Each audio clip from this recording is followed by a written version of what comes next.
Ada 3 masalah besar di Eropa saat ini di dalam melihat perang di Ukraina. Memahami ketiga masalah tersebut akan membuka mata kita akan perang ini bisa meluas secara militer atau perang ini akan membuat dunia menjadi masuk dalam Great Depression atau hanya terhenti menjadi New Colder War Jilid 2. Kita akan membahas dengan komprehensif di mana video kali ini didukung oleh Santara, perusahaan urun dana pertama dan terbesar di Indonesia, di mana Anda para UKM jika ingin memperoleh dana dengan melepas bagian saham Anda dibagikan kepada investor, urun dana adalah salah satu pilihan terbaik. Santara saat ini juga bekerja sama dengan IDX. Bagi Anda yang ingin IPO, tercepat adalah dengan mendaftarkan perusahaan Anda melalui listing terlebih dahulu menjadi penerbit di Santara, kemudian fasilitas karpet merah melantai di bursa IDX kurang dari 1 tahun tersedia untuk Anda. Sahabat, silahkan daftar perusahaan Anda di santara.co.id. Kita kembali ke topik pembicaraan 3 masalah Uni Eropa, diawali dengan melihat Indonesia. Indonesia memang jauh dari tempat perang Ukraina. Indonesia kalau membaca komen berita nasional, tidak ada satupun yang membahas geopolitik Indonesia terhadap dunia. Seakan perang Ukraina-Rusia hanya perang di timur Eropa dengan 2 tokoh, Zelensky di sisi barat dipuja sebagai pahlawan dan pemuja timur yang kebanyakan negara yang diinvasi Amerika dan diinvasi Eropa Barat memuja Putin sebagai superhero melawan ekspansi Thanos untuk mencaplok Ukraina dengan soft power, yaitu join NATO. Rusia melawan NATO. Di Indonesia hanya kecil saja berita perang Ukraina, di mana di sana padahal ada 2 negara besar, Amerika di sisi NATO dan Uni Eropa, dan ada Tiongkok yang mendukung Rusia. Kemudian ada pecahan kecil lagi negara-negara yang tidak memberikan sanksi kepada Rusia masih berdagang dengan Rusia, termasuk India membeli minyak Rusia. Misalnya, yang kalau membesar perang di Ukraina kemungkinan ambil posisi masing-masing menjadi jelas sekarang. Ujung-ujungnya adalah hegemoni Amerika dan sekutu sedang ditantang oleh Rusia di belakangnya bersama Tiongkok. Sangat penting Indonesia untuk terus bersiaga, menyiapkan cadangan pangan, dan pastinya mengambil kesempatan untuk memanfaatkan perang ini untuk menjadikan Indonesia global player. Namun, dengan GDP dalam 7 tahun hanya naik 11% dari 3.750 ke 4.100 hingga tahun 2021, juga dengan inflasi dalam 7 tahun naik 14% hingga tahun 2021, maka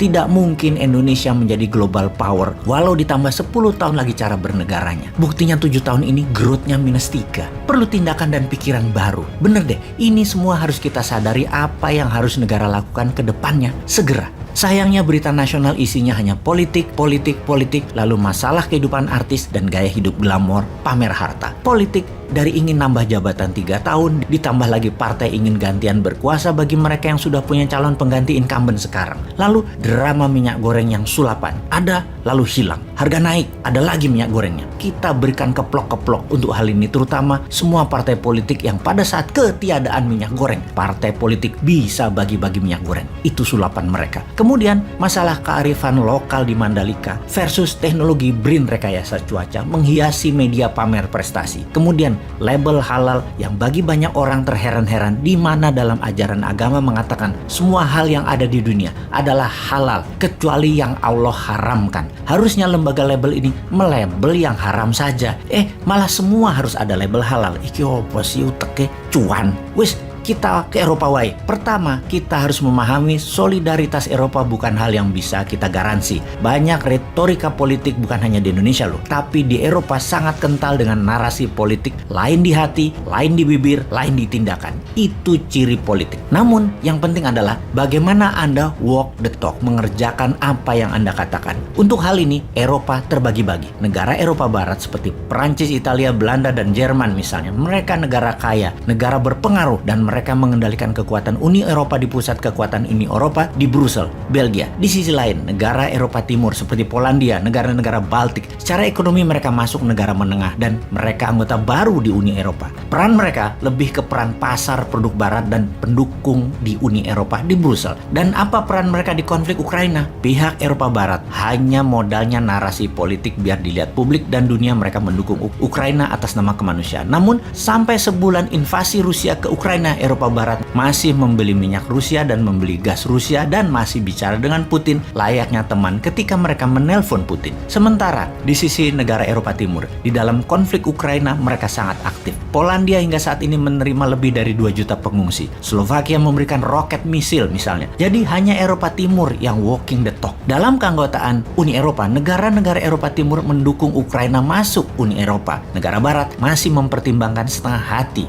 mendukungnya. Di sini Rusia tahu dan mengambil peluang yang pasti bahwa Eropa Barat akan flat-footed, kakinya akan diam di tempat, tidak akan serang Rusia balik. Kita pertajam lagi infonya. Ada 3 hal yang menjadi masalah di Eropa saat ini kalau kita mau melihatnya. Geografi, sejarah, dan ekonomi. Eropa Timur itu jaraknya terdekat dengan Ukraina dan Rusia, di mana perang memberikan pengaruh langsung buat negara-negara Eropa Timur. Banyaknya pengungsi ke negara mereka, dan mereka paling berisiko tinggi bisa meluasnya perang ke negara mereka. Sementara negara Barat, jarak mereka jauh dari radar Rusia. Mereka lebih terisolasi. Negara Eropa Timur itu hanya buffer country Eropa Barat. Itulah jahatnya Eropa Barat. Otaknya jahat dan tindakannya tegaan. Pastinya akan sedikit pengungsi sampai Eropa Barat. Sedikit senjata akan ditembakkan mencapai Eropa Barat. Risiko mereka kecil terkena imbas perang fisik ini. Yang kedua masalah di Eropa adalah sejarah. Negara Eropa Barat seperti Perancis, Portugis, Belanda, Jerman adalah negara penjajah. Negara pengkoloni di abad pertengahan hingga abad ke-20 ke negara lemah di Asia, Afrika, Amerika Latin. Mereka itu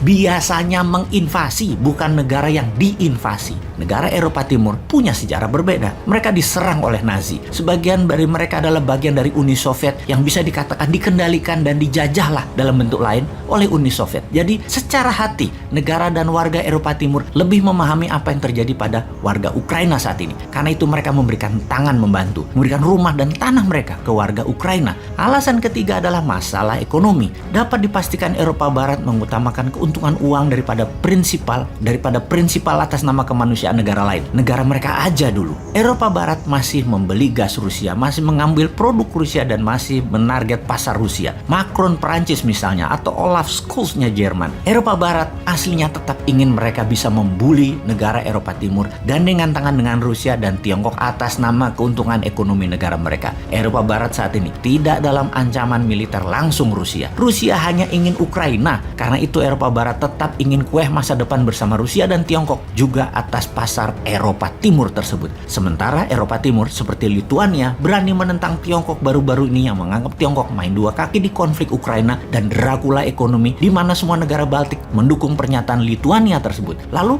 ternyata pernyataan negara Baltik tidak didukung oleh Eropa Barat yang tidak mau konflik dengan Tiongkok dan tetap mau dagang walaupun ideologi berbeda dengan Tiongkok. Sesungguhnya Uni Eropa itu ada 27 negara di dalam mengambil sikap semuanya harus setuju. Ternyata dalam kasus perang Ukraina tidak ada kekompakan sama sekali. Tidak ada pernyataan bersama, yang ada tindakan masing-masing untuk kepentingan negara masing-masing. Di sisi luar jauh, sang New World Order, Inggris dan Amerika juga tidak dianggap oleh Uni Eropa. Sanksi ekonomi terhadap Rusia tidak dijalani sepenuhnya oleh Uni Eropa. Uni Eropa sesungguhnya juga sudah tidak taat lagi kepada Thanos tersebut. Jadi, mimpi Eropa Barat tetap sama. Di seluruh Eropa, satu kebijakan, satu mata uang dan kendali pasar Eropa Timur dan pastinya satu pertahanan keamanan NATO. Secara narasi, Uni Eropa menyatakan perjuangan Ukraina adalah simbol keluarga besar Eropa dan semangat Eropa. Namun hanya di bibir pejabatnya saja. Tidak ada tindakan nyata. Sungguh, keluarga macam apa yang dimaksud oleh Eropa Barat? Kok gitu memperlakukan keluarga? Jadi apa yang tersisa untuk Kiev saat ini? Ukraina sebuah negara yang memiliki banyak teman tetapi tidak memiliki keluarga. Terakhir, yang tersisa untuk Indonesia apa? Mulai paham dunia. Lalu